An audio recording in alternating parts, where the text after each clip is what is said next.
Assalamualaikum warahmatullahi wabarakatuh. Apa kabar sobat-sobat semuanya? Semoga kita dalam keadaan sehat jasmani dan rohani, tidak kekurangan satu apapun. Amin ya robbal alamin. Oke, tanpa berlama-lama kita coba simak saja cerita kali ini. Gas. Bab 29. Bermain.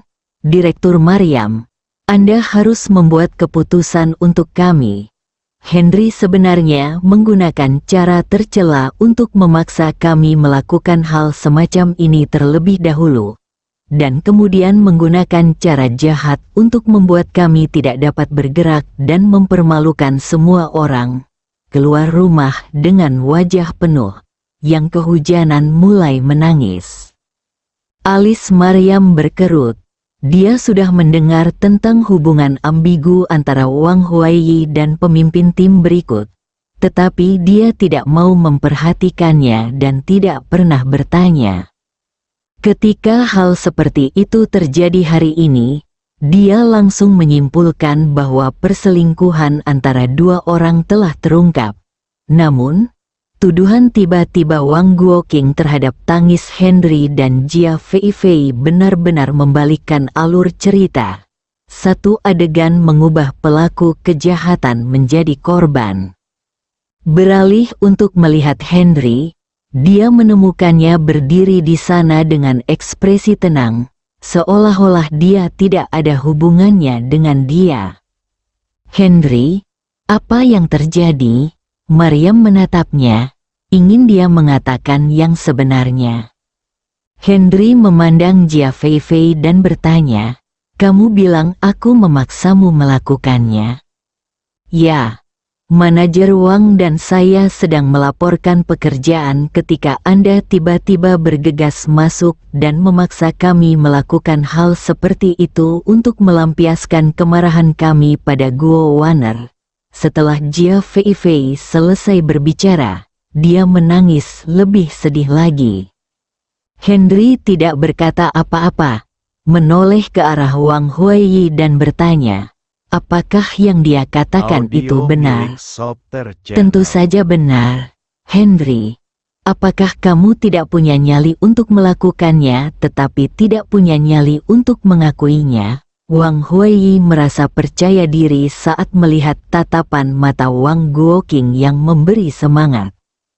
"Wang Huaiyi, Jia Feifei, kamu melakukan hal semacam ini, dan sekarang kamu memukuliku. Bukankah menurutmu itu tidak tahu malu?" Wajah Guo Waner memerah karena marah. "Guo Waner, masalah ini tidak ada hubungannya denganmu." Henry segera berhenti dan melihat ke atas kepalanya. Guo Waner sangat marah pada awalnya. Dia mengikuti pandangan Henry dan menemukan kamera di atas kepalanya, dan segera mengerti. Dia diam-diam menarik diri dari kerumunan. "Sepertinya yang terjadi di antara kalian adalah permintaanku, kan?" Wajah Henry tenang seperti biasanya. "Kamu memaksaku untuk melampiaskan amarahmu atas apa yang terjadi pada siang hari, dan melampiaskan amarahmu pada Guo Waner," kata Wang Huaiyi sambil mencibir. Bagaimana kamu bisa menjebakku seperti ini? Aku baru berusia 19 tahun dan masih perawan. Aku belum pernah melihatmu melakukan hal seperti ini. Bagaimana aku bisa memikirkannya?" Henry sebenarnya menangis dalam kesedihan. Adegan ini mengejutkan semua orang. Drama macam apa ini? "Menurutku kamu merasa bersalah setelah melakukan kesalahan dan mulai berpura-pura menyedihkan," Wang Guoqing berkata dengan dingin dari samping. "Itu benar. Manajer kami Wang memiliki karakter yang baik. Bagaimana dia bisa melakukan hal seperti itu?" Lina menggema dari samping. Maryam juga khawatir saat ini, tidak mungkin menghadapi Henry. Biarkan saja, masalah ini mungkin tidak sesederhana itu. "Kamu telah mencemari mataku dan melukai perasaanku yang rapuh. Apa yang harus aku lakukan jika aku memiliki bayangan psikologis saat bersama istriku mulai sekarang? Apalagi sekarang aku bisa bertahan selama 2 jam sekaligus. Meski aku kehilangan as sebentar, semuanya rugi. Henry tampak seperti anak kecil yang sedih dan menitikkan 2 air mata dengan sedih. Apa, 2 jam? Karyawan wanita yang menonton memandang Henry dengan mata penuh gairah, sedangkan karyawan pria penuh dengan rasa iri. Maryam, yang berdiri di sampingnya, merasakan wajahnya terbakar dan merasa sangat tertekan. Dia masih ingin mengobrol setelah produk ini tiba. Henry, apakah kamu sakit? Kamu menjebak kami. Dan sekarang kamu menangis dan berpura-pura menyedihkan. Wang Huai sangat marah di sampingnya, seolah-olah Henry benar-benar melakukan ini. Namun, saya menghela nafas dalam hati. Jiang masih tua dan seksi, dan itu benar sekali. Awalnya, saya tercengang, tetapi pengingat ayah saya tiba-tiba membalikkan keadaan. Direktur Maryam, saya pikir kita harus menangani masalah ini secara langsung. Jangan buang waktu di sini, dan dampaknya akan sangat buruk. Mata Wang Guoqing bersinar karena kegembiraan, dan dia sangat meremehkan Henry di depannya. Dia bahkan meremukkan belalang sampai mati, berpikir untuk menerima berita putranya tentang Henry yang direkrut secara khusus oleh Maryam di sore hari. Dia memutuskan untuk mengeluarkan Henry dari perusahaan. Henry memandang Wang Huai dan kemudian Wang Guoqing, keduanya terlihat sangat mirip. Memikirkan perbuatan jahat Wang Huai dan intervensi Wang Guoqing dalam membalikkan plot, saya merasa sangat muak dengan kedua orang ini. Sial, apa kamu benar-benar mengira kamu adalah kesemek yang lembut dan bisa dimanipulasi oleh orang lain? Tunggu sebentar, Henry tiba-tiba berhenti menangis, malah tertawa dan mulai berbicara. Audio milik Suaranya Sobat sangat Channel. keras hingga Wang Guoqing terkejut. Ketika dia melihat wajah Henry yang penuh kegembiraan, amarahnya menjadi semakin kuat. Dia terkadang menangis dan terkadang tertawa. Dia sangat gila. Direktur Maryam, perusahaan Anda seharusnya memiliki kamera, bukan? Bukankah kita akan mengetahui kebenaran masalah ini dengan memeriksa video pengawasan? Setelah Henry selesai berbicara, wajahnya penuh kebanggaan, dan dia tidak lupa menoleh untuk melihat Wang Guoqing dan putranya dan berkata, "Bagaimana? Saya pintar, bukan?" Ketika Wang Guoqing dan Wang Huai mendengar tentang pengawasan tersebut, mereka terkejut sesaat dan kemudian tertawa. Hanyalah seorang idiot. Logistik berada di bawah kendali Wang Guoqing. Ini adalah keturunan langsungnya. Siapapun yang memilikinya akan mengatakan mereka tidak memilikinya. Mereka hanya mencari rasa malu. Saran Henry membuat mata Maryam berbinar. Meskipun dia tidak mengerti mengapa lelaki tua ini tiba-tiba tahu tentang pengawasan, dia langsung setuju. Sekretaris Zhao, segera pergi ke ruang pemantauan dan putar videonya. Maryam menoleh ke sekretaris wanita Zhao Qianru di sebelahnya dan berkata, ketika Wang Guoqing melihat bahwa Maryam sebenarnya ingin mengambil video itu, dia tidak peduli, dia malah tersenyum bangga. Direktur Maryam, jangan terlalu repot, saya sudah membawanya. Setelah Henry selesai berbicara, dia menunjuk ke Guo Waner yang sedang berjalan. Baru saja, Guo Waner pergi mencari kamera pengintai atas saran Henry. Ketika dia turun, dia kebetulan bertemu dengan mata Henry. yang tinggi dan menonjol dari kerumunan. Henry merasa percaya diri sebelum dengan lantang mengusulkan untuk menyesuaikan kamera pengintai. Begitu Henry selesai berbicara, Guo Wanner masuk dengan membawa USB flash drive. Direktur Maryam, ini video pengawasannya. Jelas sekali di dalamnya. Dia sudah mendengar bahwa Maryam menugaskan sekretarisnya untuk mengambil video pengawasan itu dan menyerahkannya secara langsung. Mainkan sekarang. Maryam mengambilnya dan memberikannya langsung kepada sekretaris. Sekretaris membuka tablet dan mencolokkan USB flash drive. Ada 2 video di dalamnya. Video pertama adalah ketika Henry dan Guo Wanner meninggalkan perusahaan dan kembali ke perusahaan. Video kedua memperlihatkan keseluruhan proses Jia Feifei memasuki kamar Wang Huaiyi dan Henry menuju kamar Wang Huaiyi. Ketika Maryam melihat Henry menendang pintu hingga terbuka dan segera berbalik dan berteriak, matanya ke arah Wang Huaiyi penuh amarah. Setelah Wang Guoqing menonton video tersebut, dia juga tercengang. Dia diam-diam mengutuk orang-orang di ruang pemantauan sebagai idiot dan memutuskan untuk memecat mereka ketika dia kembali. Wang Huaiyi melihat wajah Maryam berubah drastis, dan wajah ayahnya menjadi jelek. Dia ketakutan, tubuhnya lemas, dia jatuh ke tanah dan mulai berpura-pura mati. Bab 30. Bencana atau bintang keberuntungan. Cepat, kirim dia ke rumah sakit segera. Wang Guoqing awalnya terkejut saat melihat Wang Huaiyi pingsan, dan kemudian dia sangat gembira. Sial, kamu ingin menghindari hukuman dengan berpura-pura mati.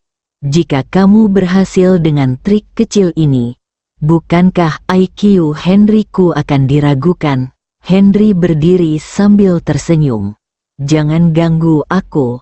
Aku adalah dokter ajaib. Henry mengambil inisiatif untuk menyelamatkannya. Tetapi Wang Guoqing, seperti induk ayam tua yang menjaga anak-anaknya, mengulurkan tangannya untuk menghentikannya dan berkata, "Tidak, kamu tidak perlu menyelamatkannya." Henry tersenyum lebih bahagia. "Hei, jangan lupakan. Aku mungkin akan mati sebelum sampai di rumah sakit." Diam, Wang Guoqing ingin bergegas maju dan menggigit Henry beberapa kali. "Ah!" Jia Feifei tiba-tiba berseru dari samping. Wang Guoqing berbalik dan melihat mulut Wang Huaiyi berbusa, celananya basah dan bau makanan laut yang menyengat keluar darinya. Banyak wanita yang datang segera memahami alasannya dan wajah mereka memerah karena malu. Apa yang terjadi di sini? Wang Guoqing juga bingung, menatap Jia Feifei dan bertanya. "Wang, Direktur Wang, barusan dia minum obat karena dia ingin menjadi gila lebih lama lagi, kan?" Jia Feifei terdiam di tengah kalimat. "Haha." Henry memimpin dan tertawa. Wajah Maryam menjadi sangat gelap. Dia baru saja menjebak Henry, dan sekarang diketahui bahwa dia berpura-pura mati. Kali ini, dia baik-baik saja. "Kamu?" Wang Guoqing mendengar Henry tertawa dan menunjuk dengan tangan gemetar, tetapi ragu-ragu untuk berbicara. "Jika kamu ingin bermain denganku, dia bisa membunuhmu. Aku bisa mengobatinya. Tapi jika saya tidak mengobatinya dalam 3 menit lagi, saya akan mati dengan menyedihkan." Dokter ilahi Henry, tolong selamatkan dia." Wang Guoqing kehilangan harga dirinya dalam sekejap dan memohon dari samping. "Apakah kamu memohon padaku?" Henry berpura-pura terkejut. "Ya, aku mohon padamu. Wang Guoqing melihat bahwa Wang Huaiyi menjadi semakin kesakitan, dan dia tidak peduli dengan wajahnya, jadi dia harus mengakuinya. Anak tua, mohon padaku sekarang, sudah terlambat. Aku harus membuatmu membayar mahal. Maaf, saya punya prinsip dalam mengobati penyakit. Saya tidak mencuri dengan sia-sia, dan saya tidak menyembuhkan dengan sia-sia. Wang Guoqing merasa jijik di dalam hatinya, dan itu bukan hanya karena uang. Dokter ajaib Hen, mau berapa? Tolong beri saya harganya. Selama bisa menyembuhkan anak saya bisa memberikannya kepada Anda. Obat kan? Ya, tapi aku bersalah atas apa yang terjadi barusan. Henry berhenti di tengah kalimat dan menggelengkan kepalanya, penuh kekecewaan.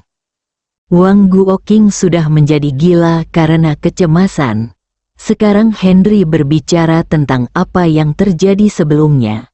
Jika dia mengakui tuduhan palsu itu, wajahnya akan hilang sama sekali dan dia akan segera terdiam. CK, masih ada 1,5 menit lagi. Tepat ketika Wang Guoqing terdiam, suara Henry terdengar dari samping. Dokter ilahi Henry, maafkan aku barusan. Aku menjebakmu. Aku di sini untuk meminta maaf padamu. Setelah Wang Guoqing selesai berbicara, dia ingin merangkak ke celah di tanah, wajahnya terbakar. Bagus sekali. Kamu bisa memperbaiki kesalahanmu jika kamu mengetahuinya. Tidak ada kebajikan yang besar. Kamu masih bisa mengajar seorang anak. Henry menepuk bahu Wang Guoqing, terlihat seperti sedang berkhotbah. Wang Guoqing sangat muak hingga dia hampir muntah. Para penonton di dekatnya menahan tawa. Tetapi mereka semua mengkhawatirkan Henry dan tahu betapa kejamnya Wang Guoqing. Mariam memandang Henry di depannya. Alih-alih marah kali ini, dia diam-diam bahagia. Tidak mudah bagi orang ini untuk mengalahkan Wang Guoqing. Perawatan saya tidak gratis. Saya ingin tahu berapa banyak uang yang bersedia Anda bayarkan. Tepat ketika Wang Guoqing berpikir bahwa setelah meminta maaf, Henry dapat menyembuhkan penyakitnya, dia menyebutkan masalah uang lagi. Aku akan memberimu 50.000. Wajah Wang Guoqing pucat. Dia tidak menyangka bahwa dia bahkan tidak perlu meminta maaf dan uangnya akan tetap ditunjukkan, dan dia berkata dengan kebencian di matanya. Sial, dia hanyalah seekor ayam besi. Hei, harganya hanya 50.000, dan aku tidak akan mentraktirnya. Dasar bajingan, itu tidak cukup. Aku akan memberimu 100.000. Wang Guoqing mengertakkan gigi dan berkata. Henry masih menggelengkan kepalanya. Berapa banyak yang kamu inginkan? Wang Guoqing melihat Wang Huaiyi semakin sengsara dan tidak berani menunda lebih lama lagi. 1 juta, harga tetap, Henry berkata sambil mencibir. Kamu? Baiklah. Wang Guoqing hendak memarahi Henry dan membuka mulutnya. Ketika dia melihat tubuh bagian bawah Wang Huaiyi mulai memerah dan berdarah, dia buru-buru menelannya kembali dan setuju. Bang, Henry mengulurkan tangannya dan mengeluarkan jarum perak yang mengenai pelipis Wang Huaiyi. Wang Huaiyi segera berhenti muntah, dan tubuh bagian bawahnya perlahan kembali normal. Tetapi dia tidak bangun. Wang Guoqing menghela nafas panjang, memandang Henry dan berkata, segera obati dia. Henry sangat tidak senang saat mendengar nada memerintahnya. Beri dia uang dulu, lalu obati dia. Sekarang dia tidak bisa mati. Kamu sudah keterlaluan, kata Wang Guoqing dengan marah. Lupakan saja. Lalu aku akan mencabut jarumnya dan membiarkan dia melanjutkan, kata Henry dan hendak melangkah maju. Oke, aku akan memberikannya segera. Wang Guoqing sudah dipenuhi dengan kebencian, tetapi nyawa Wang Huaiyi dalam bahaya, dan dia harus menanggungnya demi putranya yang berharga. Ini dia, ini cek 1 juta. Wang Guoqing menulis cek dan menyerahkannya kepada Henry. Henry mengambilnya di tangannya dan melihatnya selama 3 detik. Dia mendongak dan melambai kepada Guo Waner dan berkata, "Kemarilah, lihat apakah ini asli. Menurutku benda ini bukan uang." Para penonton terdiam dan terhibur dengan kata-kata Henry. Maryam tidak bisa berkata-kata, tidak punya pilihan. Guo Waner mengambil cek dari tangan Henry. Ketika dia melihat tanda tangan dan segel di atasnya, dia mengangguk dan berkata, "Ini cek asli. Jika Anda dapat menguangkannya, Anda dapat menarik uangnya." Oh, itu bagus. Saya tidak terlalu percaya pada karakternya. Henry tidak lupa menghina Wang Guoqing. Semua orang di tempat kejadian terdiam dan memandang Henry seolah-olah mereka sedang melihat monster. Kejam. Sangat kejam. Guo Waner, apa-apaan ini? Aku akan memberimu uang ini untuk membeli mobil. Kita akan menggunakannya saat kita pergi keluar untuk membicarakan bisnis nanti. Henry menggaruk bagian belakang kepalanya, tampak malu. Wow, seru orang banyak. Bahkan Maryam pun tercengang. Apa yang terjadi? Dia baru saja membuka mulutnya dan memberikan 1 juta kepada seseorang, dan itu tetap untuk seorang wanita. Dia menatap Henry selama 10 detik penuh. Orang ini tidak memiliki rasa malu sama sekali. Itu sangat tidak alami. Henry, aku tidak bisa menerima uang ini. Jantung Guo Waner berdebar kencang. Guo Waner, terima saja dan lakukan apa yang aku katakan. Tidak apa-apa. Aku tidak serakah. Dan aku di sini bukan untuk menggodamu. Aku hanya ingin mengucapkan terima kasih karena telah merekrutku ke dalam perusahaan. Ziqiang tampak tegak dan berbicara secara terbuka. Mata Guo Waner langsung memerah. Dia memikirkan tentang kontrak super besar yang baru saja dia dapatkan dari Zhao Aqiang. Dan kemudian memikirkan tentang harga 1 juta sekarang adalah bencana sepanjang hari. Dia sepertinya menjadi bintang bencana dalam sekejap. Haha. Kamu tidak perlu memujaku. Jika kamu memanfaatkanku dengan mengendarai skuter, kamu harus memberikan sejumlah kompensasi. Tapi ini baru permulaan. Bersambung.